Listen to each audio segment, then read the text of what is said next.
আসসালামু আলাইকুম। আপনারা সবাই কেমন আছেন? আজকে আমি দুইভাবে টমেটোর ভর্তা তৈরি করব, কাঁচা পেঁয়াজ দিয়ে আর ভাজা পেঁয়াজ দিয়ে। দুইটাতে দুই রকমের স্বাদ, আপনাদের যেইভাবে পছন্দ আপনারা সেইভাবে করে নেবেন।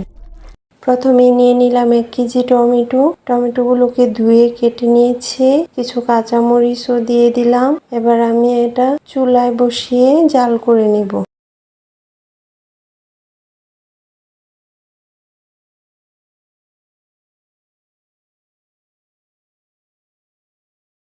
টমেটোর মধ্যে পানি উঠে গেছে, আমি এখন লবণ দিব না। এখন টমেটোতে লবণ দিলে আরো পানি উঠে আসবে, পানিটা শুকাতে সময় লাগবে, তাই আমি ভর্তা বানানোর সময় লবণ দিব।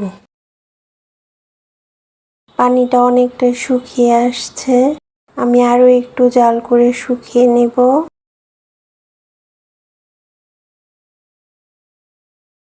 পানিটা খুব ভালোভাবে শুকিয়ে গেছে, এবার আমি নামিয়ে ঠান্ডা করে নিব।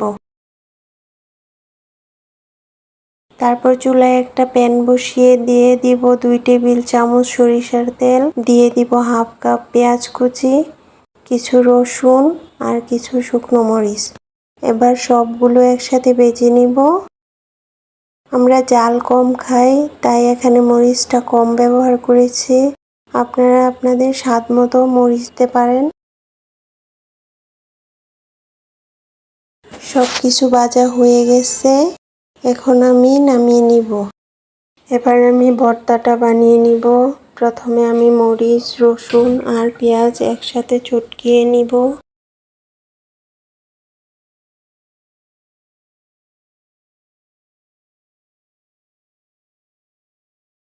তারপর জাল করা টমেটো, অর্ধেকটা টমেটো নিয়ে চটকিয়ে ভর্তাটা বানিয়ে নিব।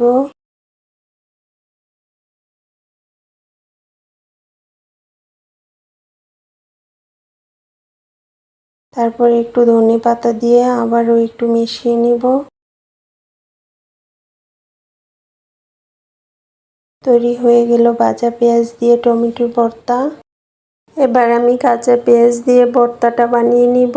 নিয়ে নিলাম কিছু কাঁচা পেঁয়াজ কুচি, এখানে কিছু শুকনো মরিচ আমি গুঁড়ো করে নিয়েছি, আর নিয়ে নিলাম কয়েক কোয়া রসুন। এবার আমি সবকিছু একসাথে চটকিয়ে নিব।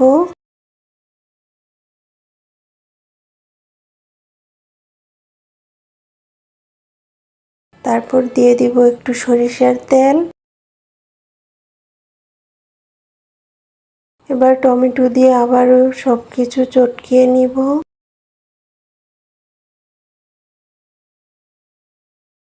দিয়ে দিলাম কিছু ধনেপাতা কুচি।